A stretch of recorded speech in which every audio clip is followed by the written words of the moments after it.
There's a part of all of us that wants to belong, to be part of the group, to feel safe. But here's the thing. Sometimes doing the right thing means standing alone, and that's never easy. Humans are wired for connection, which makes standing alone feel risky. From the time we're born, we're hardwired to seek belonging. It's not just a nice to have, it's a basic human need. For our ancestors, being part of a group wasn't about comfort, it was survival. If you were left outside the group, you didn't last long. And while the world has changed, our brains haven't evolved as quickly. That primal wiring still runs deep. When we feel excluded or when we risk standing apart, our nervous system treats it like a life or death situation. Neuroscience research shows that social rejection triggers the same part of the brain that registers physical pain. That's why the feeling of being left out, ignored, or isolated isn't just emotionally hard, it hurts. This is also why standing alone can feel so risky, even when you know it's the right thing to do. It's not just in your head, your body is having a real biological response to the idea of being separated from the group. And let's be honest, belonging feels good. Walking into a room where people welcome you, where you feel seen and accepted, is one of the most powerful experiences we can have. But here's where it gets tricky. If belonging requires us to silence our truth, it's not really belonging. It's fitting in. And fitting in is the opposite of true connection because it asks us to hide the parts of ourselves that might challenge or disrupt the group. I've heard people say, I'd rather stay quiet than rock the boat. And I understand that instinct. But every time we choose silence over truth, we chip away at our own sense of self.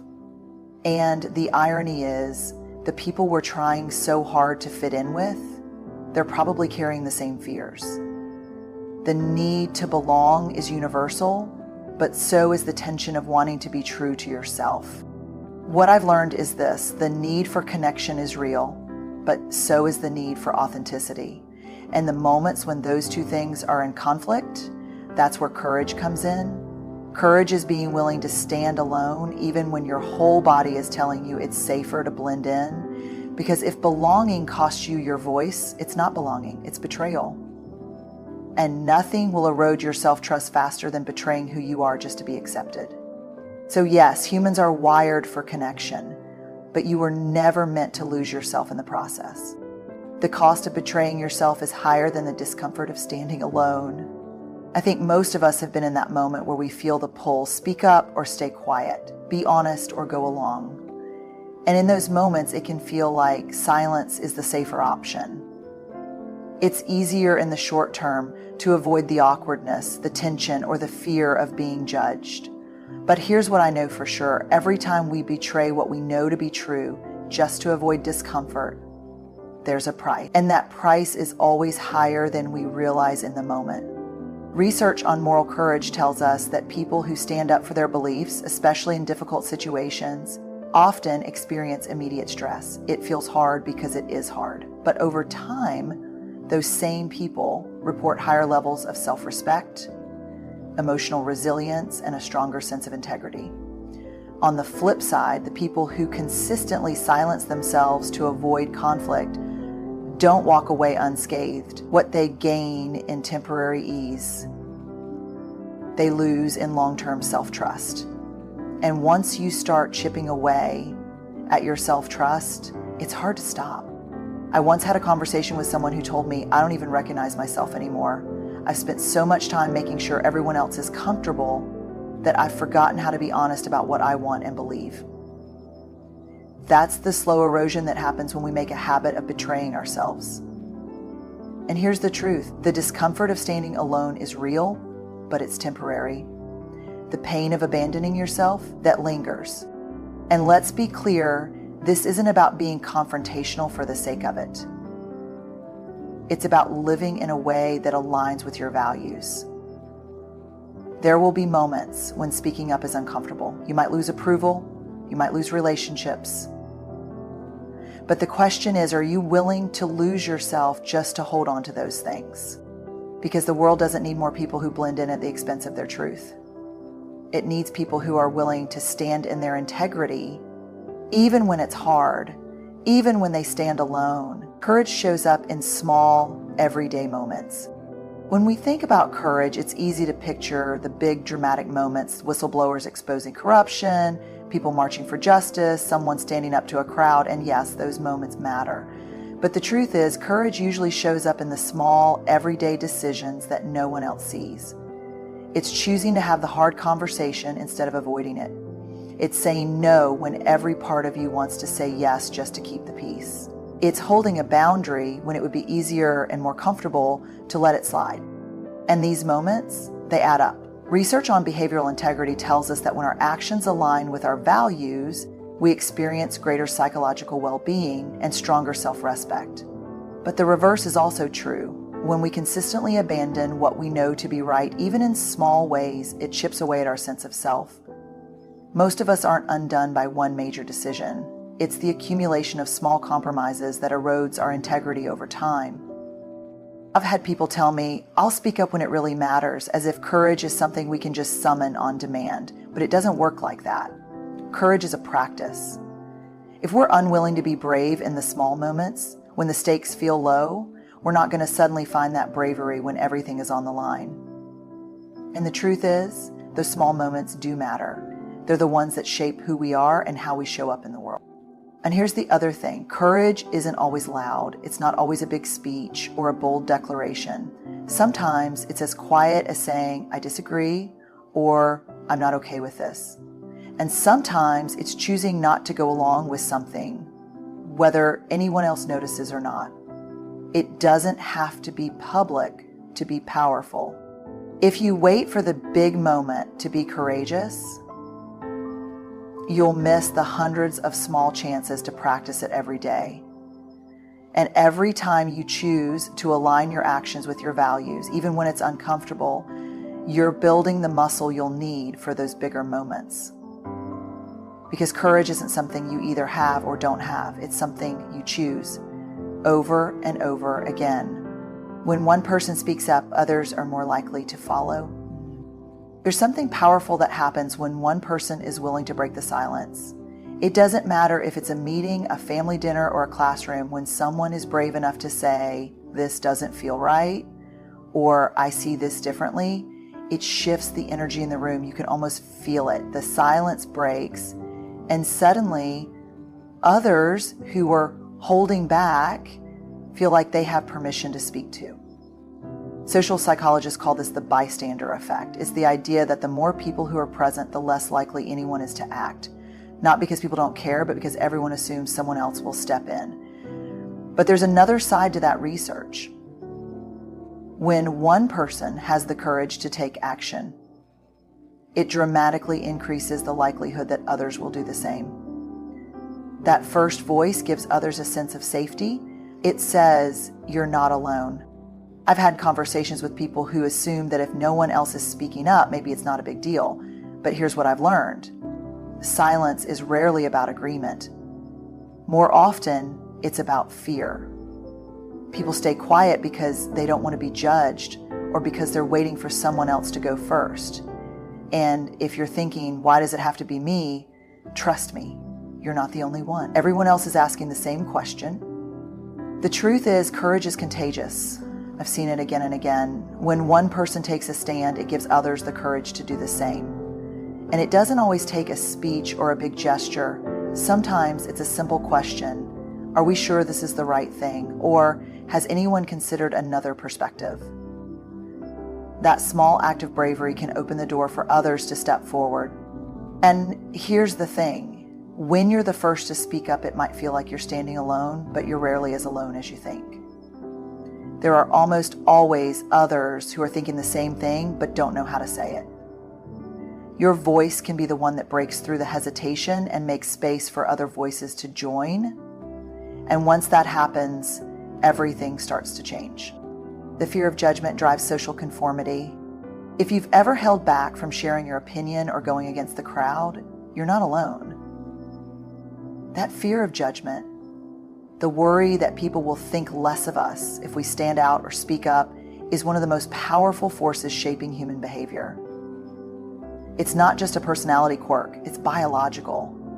Our brains are wired to seek social acceptance because, for most of human history, being part of the group meant survival. Being cast out didn't just feel bad, it was life-threatening. That ancient wiring still influences us today, even when the stakes are much lower. Research shows that people are more likely to conform to group opinions, even when they know those opinions are wrong. Classic social psychology experiments, like Solomon Asch's conformity studies, reveal how deeply this need to belong runs. Participants were shown a simple visual task where the correct answer was obvious. But when actors in the group gave the wrong answer, most participants followed along despite knowing it was incorrect. And here's the key: they didn't change their behavior because they were unsure. They conformed because they didn't want to stand out. I think most of us can relate to that. It's tempting to believe we're independent thinkers, but when the pressure is on, when we risk being criticized or excluded, it can feel easier to stay quiet. There's a voice in the back of our minds that says, don't make it harder than it has to be, just go along. But here's the truth: belonging that requires you to betray your values isn't belonging, it's fitting in. And fitting in comes at a cost. What I've learned is that judgment is unavoidable. No matter how carefully you try to navigate the world, there will always be people who misunderstand, criticize, or reject you. But when you trade your authenticity for approval, you pay with pieces of yourself. And the people who matter, the ones who value you for who you are, won't ask you to conform to be accepted. They'll respect your willingness to show up fully, even when it means standing apart. If the fear of judgment is driving your choices, it's worth asking yourself, whose approval am I chasing?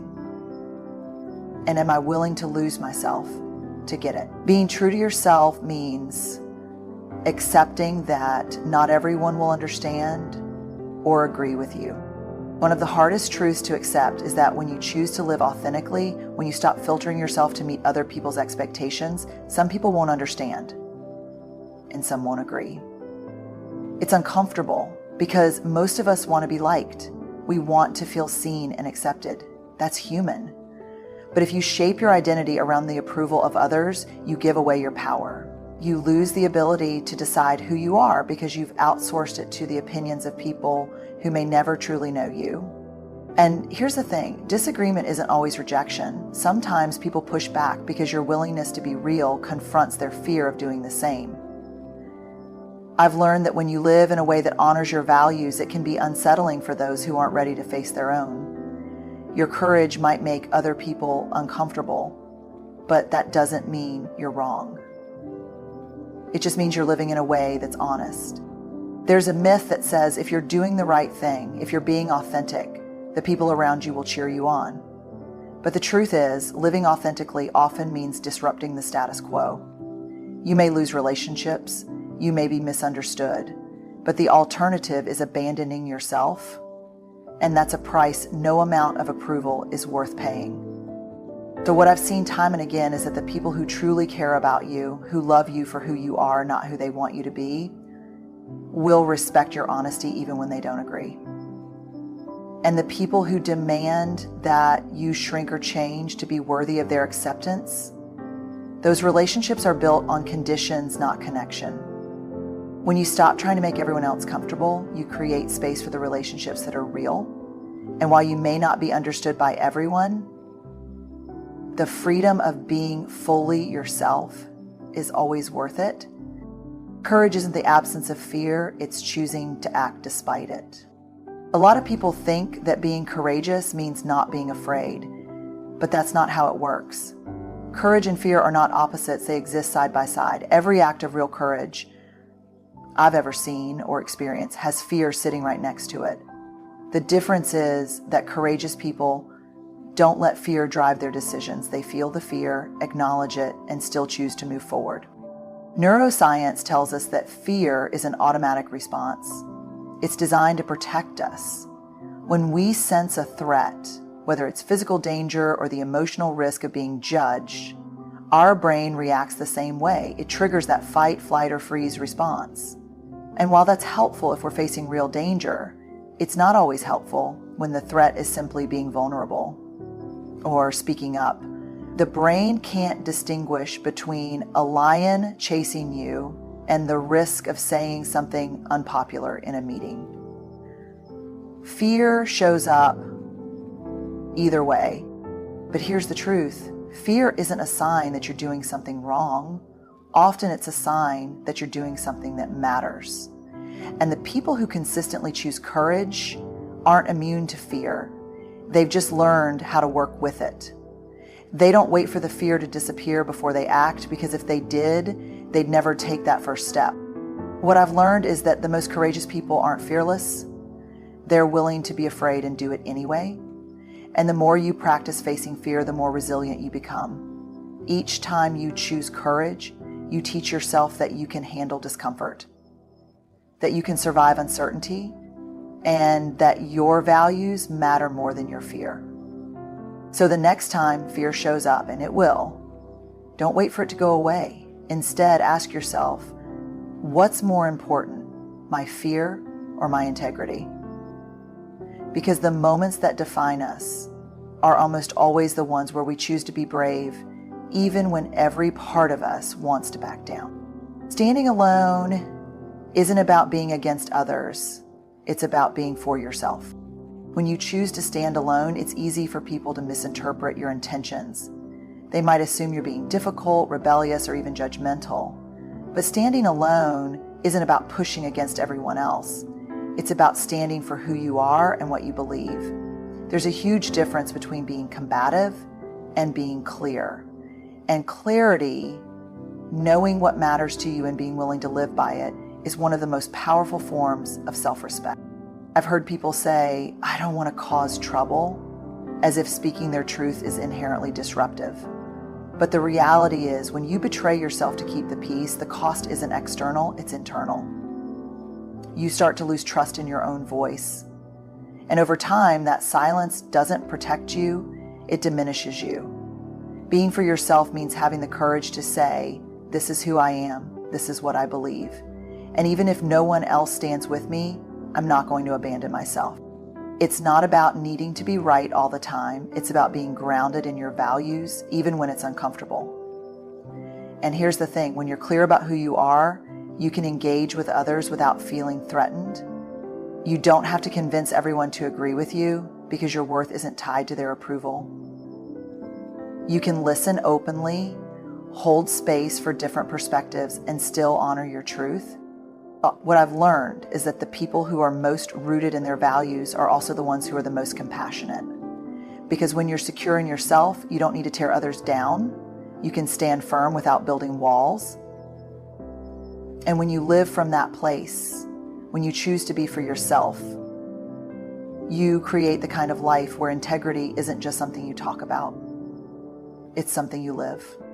At the end of the day, standing alone is never really about isolation. It's about integrity.